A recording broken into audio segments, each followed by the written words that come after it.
signal you.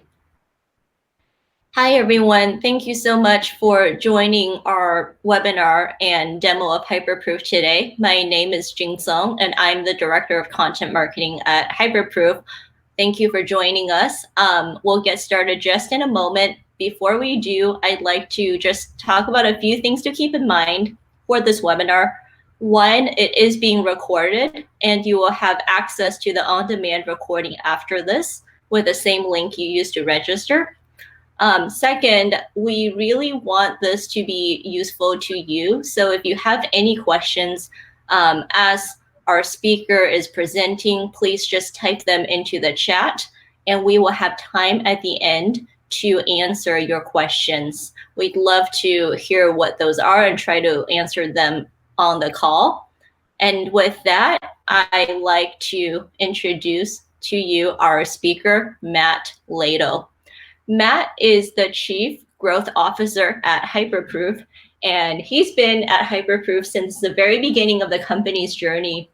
So he's conducted extensive interviews with customers, security and compliance teams, and managed security and compliance service providers to understand these companies' pain points in compliance operations. Matt plays an active role in shaping Hyperproof's product capabilities and is responsible for leading our marketing, sales, and channel partner teams. He has experience growing small, medium, and large enterprise software companies, including OpenLink Financial, SunGard Data Systems, and Inform Technology. He's really passionate about technology and providing customer solutions to make their lives easier. Hi, welcome, Matt. Hey, JC. Thanks for having me. And thanks for what a wonderful introduction that was. I couldn't repeat that myself, so thank you.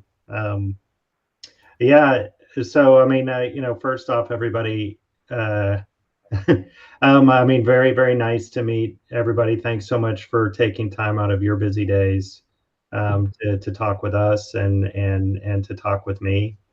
And I guess just a couple of things to enumerate past that. The picture that you see on the left, if I was actually on the screen right now, I'm just a little bit older than that. So that is a younger version. I just like to poke fun at myself in that regard. But I'm really excited, to talk with everyone this afternoon or this morning, depending on where you are. And, just to kind of talk a little bit about what we're going to walk through here. We're going to talk a little bit, first of all, just about, what we're seeing in the market and some of the trends that are ongoing there, and talk a little bit about how we think things, probably need to change, and some thoughts around, what to think about there. We're also going to talk a little bit about, as we've spent, the last 3 years, in the market, talking to security assurance professionals, talking to compliance professionals. We've thought about a different way to kind of internalize and look at, the problems we're all facing. And so we'd like to walk through an operating model that we think makes a lot of sense, and something for your consideration there. And then obviously would like to talk through a little bit of, we are a software company. So would love to just talk and introduce you to Hyperproof, the product. But that will be a relatively short introduction to the product itself. And then come back out of all of that, come back to this presentation, and really, for one, point to where some of the resources are, but more importantly, answer any questions, and then ultimately close out our meeting together. So that's really our agenda today. JC, anything else you wanted to add before I move forward? No, you've covered it, Matt. Okay, great. So we'll move off of this slide. I don't like looking at myself anyways. First off, let's just talk a little bit about, the landscape, and I will probably not spend a ton of time on this particular slide, because I think this is reflective of everybody in this audience, what everybody's experiencing. But I think the major thing, here is that there is a lot going on in all of our respective worlds as it relates to the IT risk landscape, security assurance, compliance. And you don't have to look very far in the news or otherwise to realize how much is going on. And so I think the few things that to highlight here, the first piece is not going to be a new one to everybody, but I think it has changed over even the course of the last year, where the all of us work from home. We're having this webinar. I'm in my house right now. I'd prefer to be at the office, but I'm not. And but we've increased the attack vector fabric, if you want to call it that. And so there are even more things for us to be concerned about in the last year. And then obviously there are all sorts of things changing in relationship to privacy. I think one of the biggest changes that we've seen and that all of us are familiar with at this point, but is this real shift in the way that where our risk resides. Um, we've all moved so much of our infrastructure in support of our businesses to the cloud. And when we did that, maybe knowingly or unknowingly, we moved our risk to different places. It used to be about protecting our data centers and really mitigating, malicious actors from ever getting, to our customers' information or to our business information. But obviously, with us moving so much of our infrastructure to the cloud, we're no longer have that ability to protect it there. It has to be protected by the third parties we entrust it to. And that's resulted in a big change in the marketplace as well, where so much of the actual growth in our work around the IT risk landscape is now in security assessments and responding to audits from our customers and et cetera. So I think the bottom line is, the world is changing. It always has been. But I think for those of us that are in this IT, security assurance and compliance space, it's changing at an even more rapid pace than it had in the previous 20 years. So with that, we'll keep on moving and just pivot to, the growing burden of everything that's, so all that change represents additional, let's call it demand on our time. And it's manifesting itself in a lot of different ways. And I think, that it manifests itself in some of the things that are enumerated here on the slide. Whether that's us having to actually adhere to multiple standards as a result of just regulatory changes in the geographies we already work in. But it results in a lot of other things that are really inefficient, and some of them are enumerated here. Around duplicative controls. That results in us basically duplicating the work that we have to do.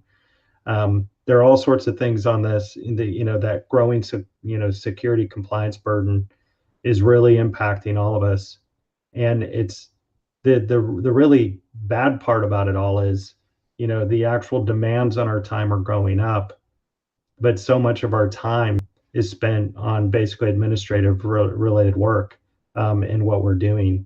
And we see that as a huge problem and a growing problem, actually, just because, people don't have great solutions and great operating models to work out of that particular situation. So I think the major point on this slide is, the burden is going up, the actual demands on our time is going up, and actually at the same time, the supply of our time and the supply of our resources is actually not being improved to sit there and respond to those demands.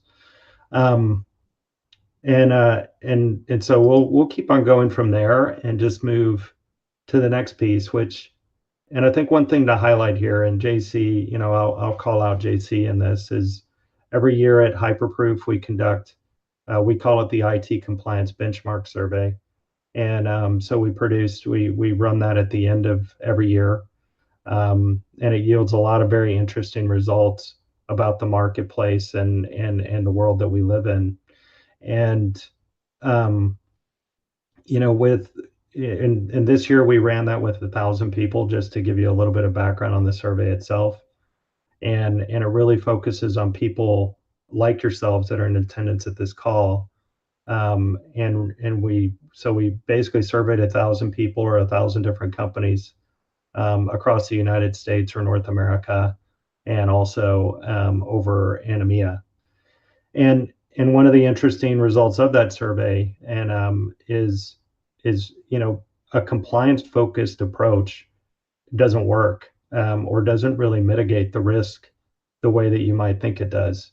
It might solve the issue of selling more in the immediate term, but the risk that you're ultimately trying to mitigate as an organization, it really doesn't. Having a compliance focused approach doesn't really cut it. And so what the graphic to the right, just to get into the details a little bit here, illustrates is, so the yellow bar over there to the right represents organizations that have taken an approach where they've highlighted and understand the major risk their organization's exposed to. They've created controls to mitigate those risks, and ultimately they've taken much more of a risk-centric approach to sitting there and heading off potential problems for their organization, versus thinking that the compliance framework itself is the thing that will solve that. Versus the blue bar on the left are organizations that have basically said, look, we'll use compliance related efforts to protect our organization. And what you see is almost a doubling effect between those two bars, where the impact or the number of violations, compliance related or security related violations or incidents that they've incurred, are half that for the organizations that take a risk centric approach versus the ones that take a compliance focused approach. So I think that will lead into a couple of our suggestions about how to think about things a little bit differently moving forward. But wanted to highlight that here on this slide. Um, and also, I guess what I would suggest, you'll see the IT compliance benchmark survey referenced a number of times. And I would suggest that if you have an opportunity to go to our website, and actually you'll find it there in the resources section. You can download it there. So what do we suggest doing differently? And I'm sure plenty of organizations are already doing some of these things, but I think the first piece, dovetailing off of the slide we just came off of, is to start with basically your business objectives and your risk as the starting point, instead of starting with the compliance framework as your starting point. Then I think another reality that I think we need to explain to upper management in our respective organizations, and also just internalize ourselves, which I'm sure almost everybody on this call already realizes, is that there is no finish line to what we're doing. So we can't there, unfortunately we don't get to cross the line and have the glory. It's an ongoing concern and an ongoing effort. And then ultimately the landscape's always changing, which is one of the reasons there is no finish line.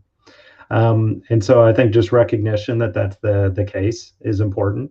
I think the third piece that we would advise anybody, and we try to live by as well, is ultimately risk management and compliance. It's a shared responsibility. I know that there are always individuals, maybe some of them are on this webinar right now, that are tagged as the individuals that are doing the work.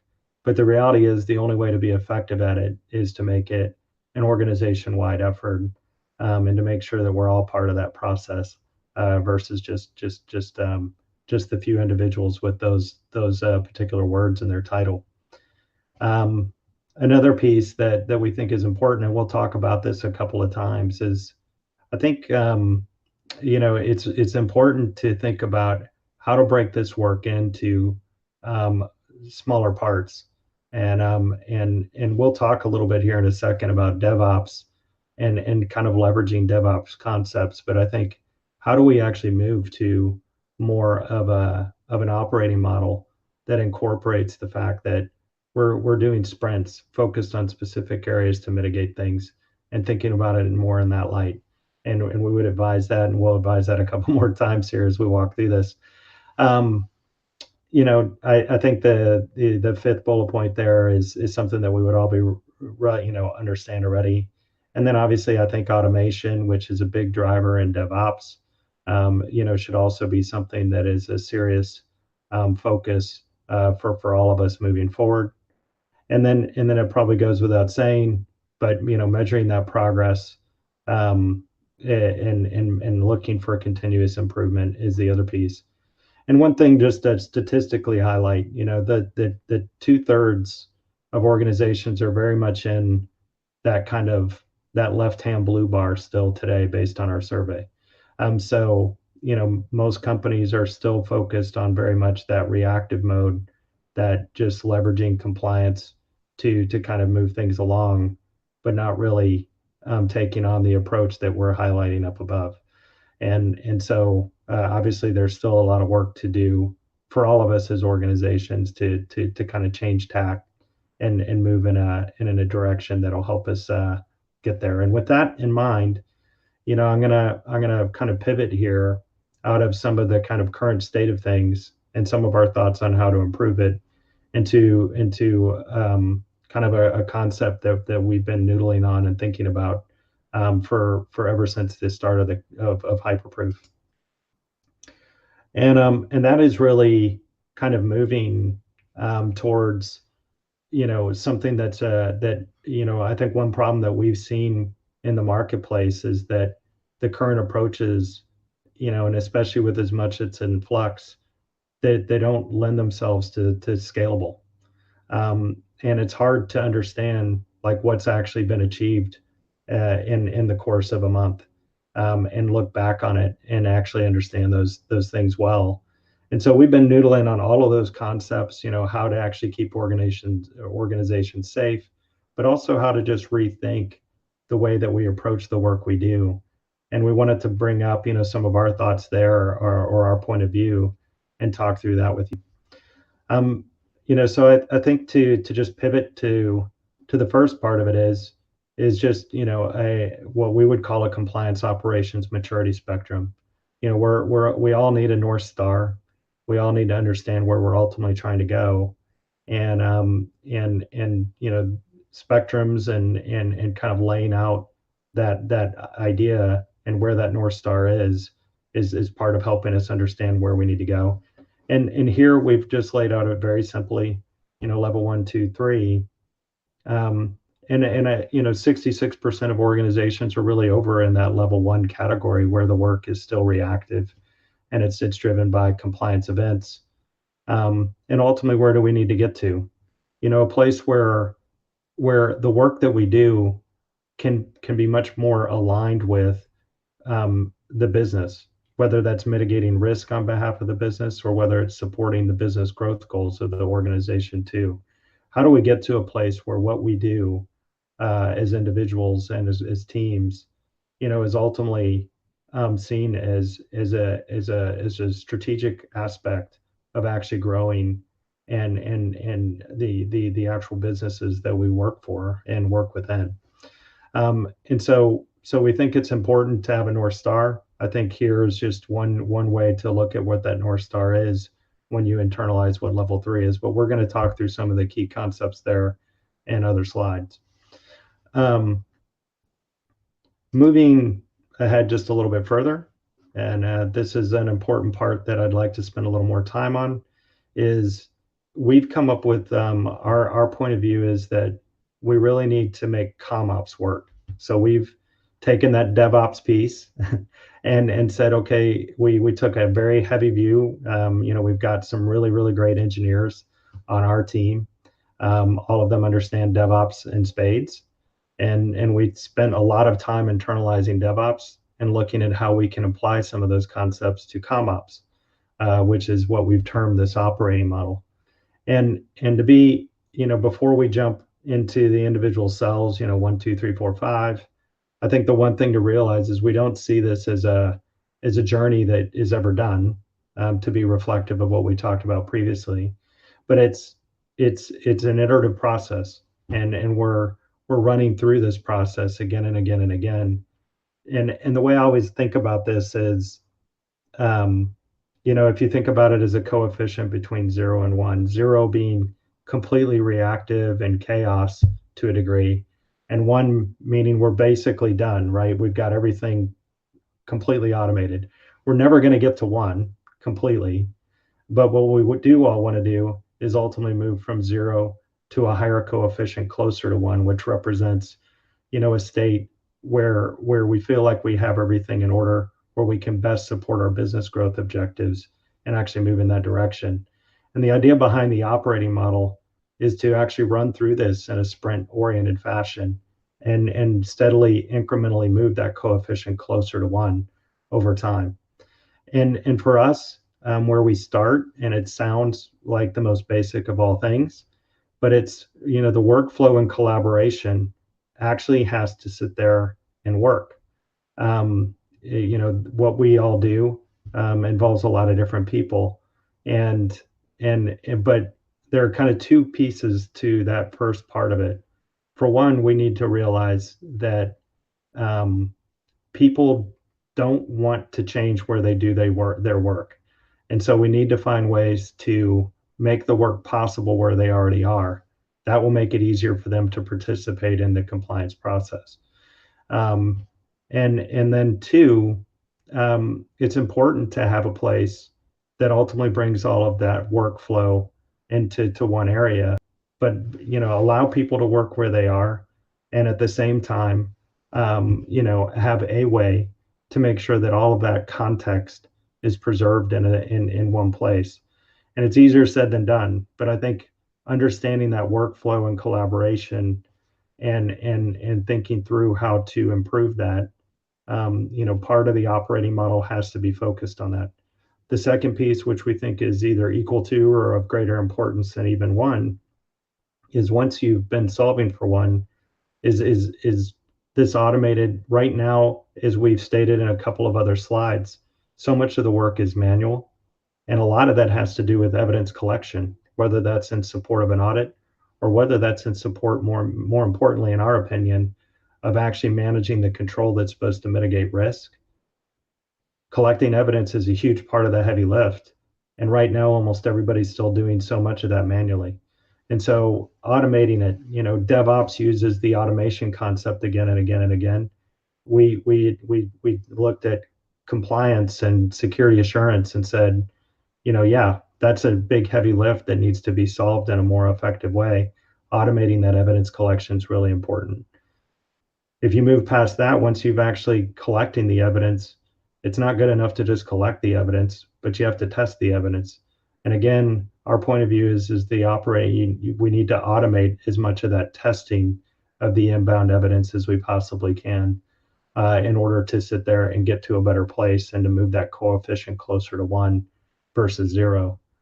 When you've done those things for some subsection of all of your compliance and security assurance related work, you're somewhere closer to actually, at least in that one area, being in a continuous compliance or security assurance mode, where you can actually look at things in, data wise, and actually see what's happening in real time. And so you've moved closer to that place, but inevitably we're never done. We have to scale, we have to move in different directions. And so it's making sure that the operating model is supportive of extending past, where we just finished, and moving on from there.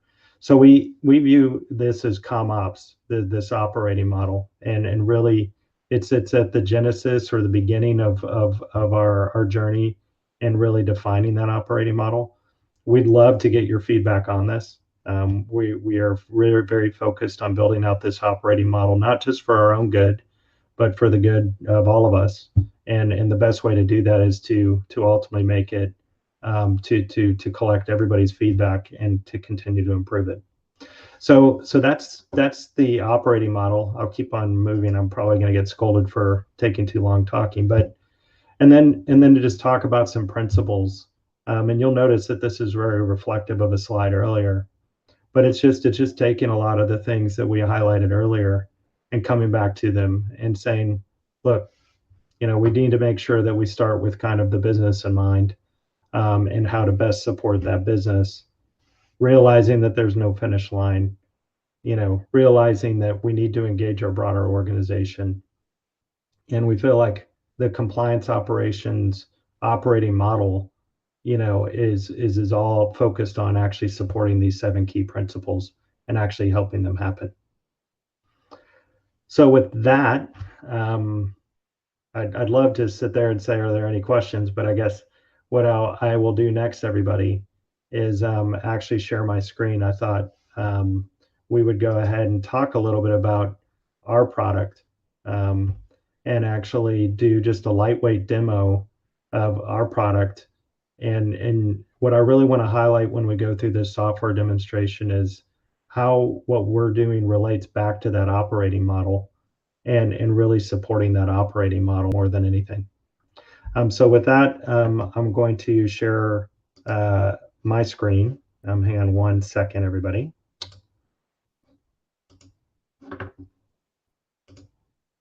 All right. So JC, I'm going to just ask and make sure that you can see my screen here. Yep. Okay, great.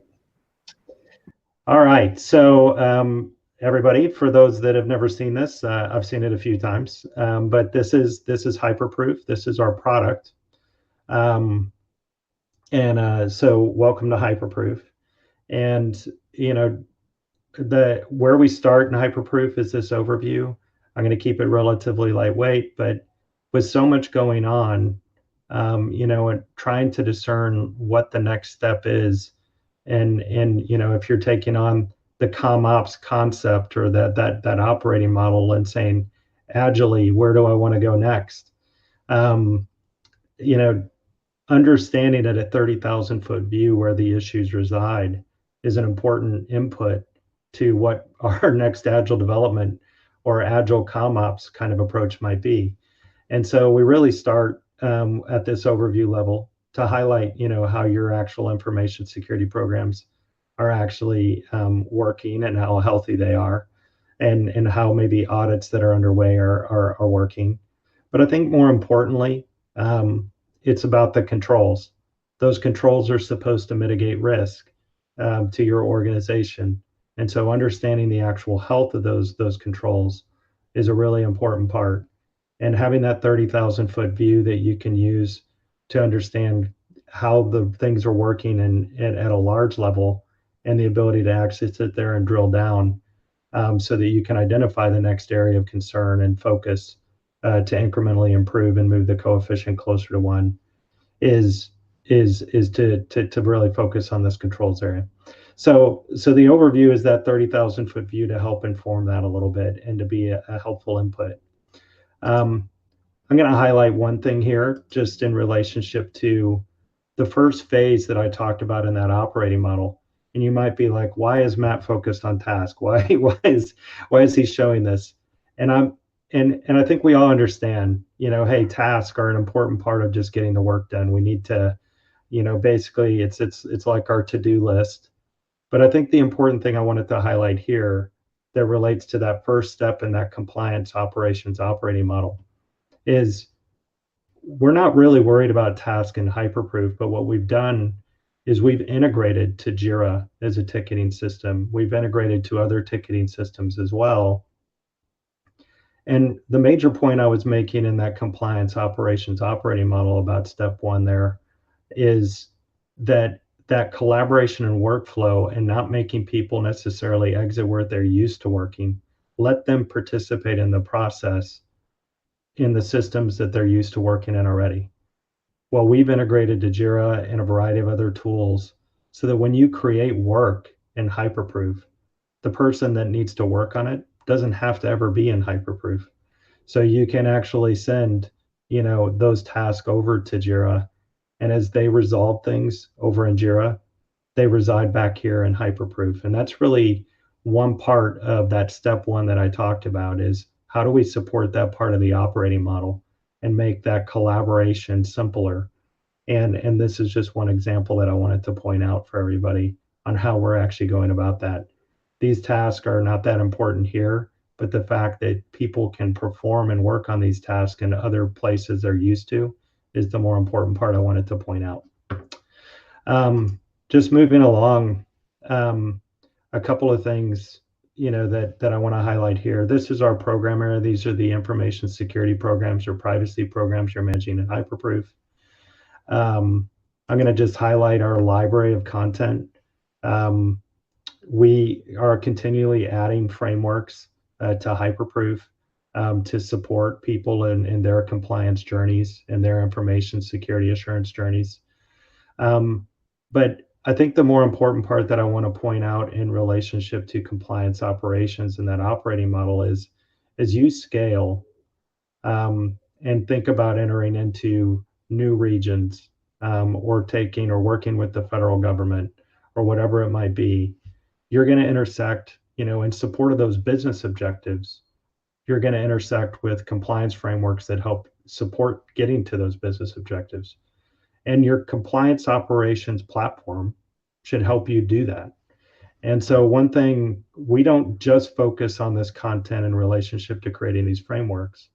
We focus on this content in relationship to how it works with one another. So, one thing I'm going to just highlight very quickly is we are modeling the overlap between these frameworks and and understanding the control set you have in support of your existing frameworks and how can you relever what you've already done to support your business objectives. So you want to go and work with the federal with a company that performs work with the federal government and you need FedRAMP. The fundamental question is how much additional work is it for me to actually move from where I am today to that point? And how much can I relever of my real estate?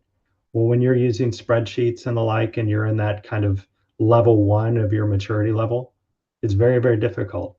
Generally, people will hire advisory firms to sit there and help them figure it out. Here, what you see in Hyperproof is we're actually thinking about those things and how to actually help facilitate that journey. And so, what we do is we actually look at the overlap between the existing frameworks you've deployed to the ones that you might consider. And how do the control sets that you already have in place potentially support that next step in your journey? And this 95% calculation is approximate, to be upfront. Obviously, the devil's in the details. But what this is saying is that to get to FedRAMP low, as an example, you could relever 95% of what you already have is releverable in support of that FedRAMP baseline. And so I just wanted to highlight that. That's another part of actually facilitating as the world changes, as your business changes, the operating model has to support it. And ultimately the platform that you're using to do that and facilitate that has to help too. A couple of other things I just want to highlight really quickly. I know we're moving right along on time. I'm going to jump into the SOC 2 program. I'm not going to enumerate everything that's here and go through a full-on demo, but I think a couple of things to highlight. When we think about the operating model and that collaboration and workflow, part of it is we're supposed to stay on top of and reassess controls on a certain timeline. And a lot of times what we've witnessed with companies is that that's all done manually. They keep a calendar or a spreadsheet that tells them when they're supposed to do it, and then they email people and do all these types of things. Well, we've embedded something that we call freshness in Hyperproof, but to shortcut it, what it really does is it helps you stay on top of what needs to happen next, and ultimately the operating model plus your ComOps platform should ultimately help facilitate that as well. And that's the idea behind freshness. I'm not going to say any more about that. If you're ever interested, we can talk about that in a separate call. I'm going to take one of the controls that's not fresh. You'll notice it's an ISO 27001 control. And that's one thing about what we've created as a platform is you can relever controls across frameworks. There's nothing that stops you from doing that. And we would actually advise you to do that. And here you'll notice we were referencing an ISO control and a SOC 2 framework. And that's intentional. This is actually being used to sit there and satisfy a requirement in both frameworks. But I'm going to click into that control, and I just want to highlight a couple of additional things. One is back to step one in that ComOps journey. The ability to sit there and collaborate with all the people in your organization, regardless of whether they reside in the product or not, is important. But at the same time, keeping the context of everything that's happened around that control is important too. How do you do that? Well, we've built in functionality in Hyperproof to sit there and communicate with your organization. They don't have to be a user within Hyperproof to participate in the process. You can still communicate with them. JC, I'll go ahead and ask JC to update, the evidence. And, in this case, JC is a user of Hyperproof. But even if she wasn't, um, and let's just assume that she wasn't for a second, what JC is receiving in either Slack or MS Teams or an email is a message from me right now. And she can respond to that message where she received it. And she can act on that message there. As she does in response to it, it's going to come back to this activity feed as it happens. And so we're keeping context in where it needs to be, and at the same time allowing people to work where they already work. And so it's back to that step one in the compliance operations, operating model, and really helping facilitate that. I wanted to highlight that very quickly. But let's move to step two. We talked about evidence, evidence collection. And I just wanted to highlight one thing we're doing at Hyperproof in support of that. We've developed this concept of hypersyncs. In the end, it roughly, for say a SOC 2, based on a lot of conversations with experts across the industry, somewhere between 80 to 90% of the evidence that you collect in support of your SOC 2 efforts, as an example, reside in systems and should be able to be automated versus done, manually. And so we take step two just as seriously as we take step one in that compliance operations operating model, where we've gone ahead and created this concept of hypersync, where you can always do it yourself. You can always sit there and build the integration to a platform, extract the evidence, and then maintain it. But that's a pretty expensive way to do it. Why not ask a software company to do that? And that's exactly what we're doing here. I've gone ahead and we've got hypersyncs for these three platforms. We're rolling out another 12 this quarter. But I'll hit next on AWS as an example. And on AWS, I can select, from the different services within AWS. I'll select identity and access management this time. I'm just going to select users to select something here, and then select a prefix for all of this. And then I'm going to click next, and I'm going to decide how often I want to collect this evidence. Let's say I want to collect it every day. And let's say that I don't want it to be versioned. I want to look at the files independent of one another, and I want it to collect automatically. So I'm going to click next here. And then one more time, I'm going to click save and sync. And what Hyperproof is now doing is it just synchronized with my AWS service. It just collected that evidence automatically. And it will collect that evidence every single day, since that's the way I just set it up, going forward. If I go to my actual proof tab, which is how we refer to evidence, obviously a play on our name, we can see that here on April 28th at 11:38 a.m. Here on the Pacific Coast, we've gone ahead and collected that evidence. If we click into that evidence, you can see the metadata, where it actually came from, the account. We've been vetting all of this with our auditing partners, and just to make sure that it contains the metadata to where they'll accept the evidence when they receive it. They'll feel comfortable with the evidence they see. They won't ask you to do it twice. And so this is just another example that I wanted to highlight for you very quickly in Hyperproof, about how we're sitting there and facilitating that ComOps operating model. And so this is just an example of that automated evidence collection that I wanted to highlight for you. A couple of other things that I'll briefly touch on, and then we'll move to questions. It's not necessarily it's in that ComOps operating model, but the other part is just, how do you efficiently reuse evidence that you collect? We've seen organizations that we work with where they collected the security policy, as an example, 32 times a year. Why did they do that? They did it because they run 12 information security programs that are siloed from one another and don't know how to communicate with one another, and because they go through 20 customer audits as well. And they don't have any good way to re-lever that evidence. And so they just ask the person with a security policy 32 times a year to collect it. We created this concept called labels, which is really a container that houses a specific type of evidence.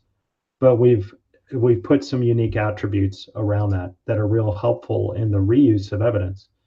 Specifically, you can associate that container or that label with all of the different controls across frameworks that might reference or need that particular piece of evidence or information in support of what they do.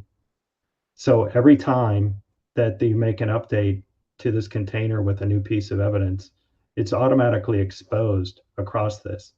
And that's a much more efficient way. What this resulted in, the customer that I just referenced, is they moved from 32 times a year to 4 times a year. Basically, they went with the lowest common denominator about how often that security policy needed to be updated, which was every 90 days, and said, we want to collect it on that cadence. They established freshness. And then every time they upload it, that piece of information is now available to all of these related controls. So it's just another way to sit there and help that operating model work and make things more efficient. Some final things just to highlight. Audits should really be like the performance of an audit should be a byproduct of our security assurance and compliance work.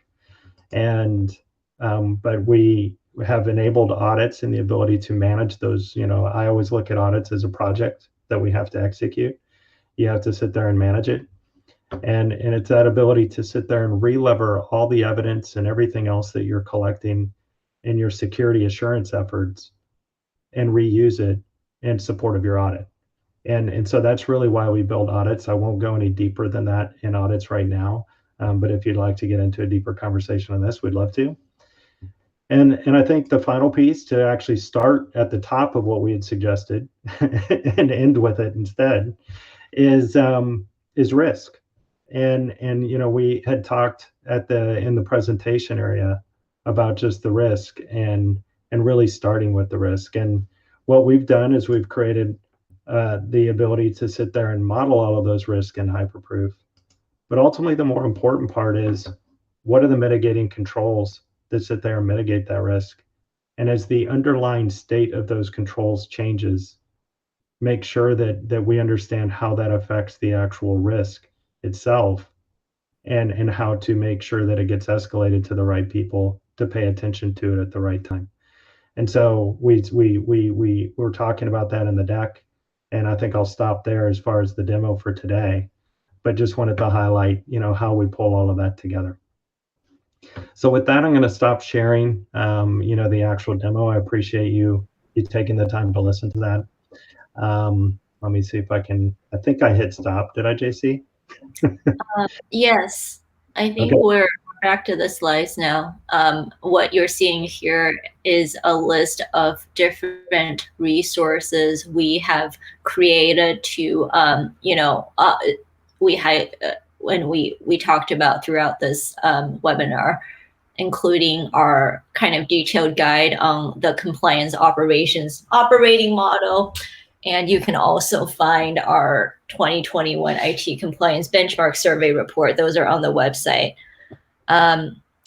With that, let's see if there are any questions from the audience.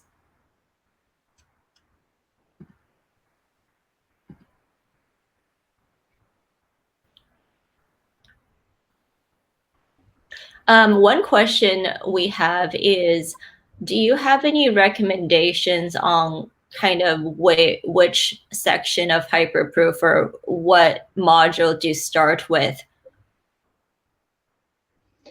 Yeah, I mean, I think and sorry, I know that this is an answer that maybe everybody would expect, but I think part of it's a little bit of I think it depends on where you are in your journey exactly. I think to take the advice that we've already talked about, I think starting with risk and enumerating those risks and creating controls in support of mitigating them would be a great place to start.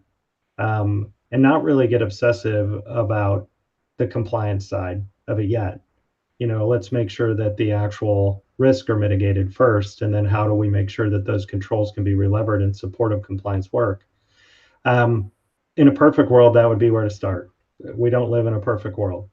So, if you're actually going through your audit, and there are a lot of starting points in Hyperproof, and I think a little bit of it depends on where you are in your journey and exactly what's going on, and what you need, in support of your business objectives and risk. Um, it might be that you're entering in a new, you're trying to pursue new markets, or just trying to smooth out even sales cycles, and so you're going after your SOC 2, audit and certification, and you're going that direction. That's certainly another way to start. um, and you can certainly start in that direction too. But I think a little bit depends on each individual's circumstances and what they're trying to do on a business and level overall. And so I think that that's probably the way to internalize it the most. Sorry for the long-winded answer, but um, is to internalize what business objective is top of mind. And I think with that, we can find the right logical starting point within Hyperproof, of which I just enumerated a couple. Any other Thank. questions? I am not seeing other questions just yet.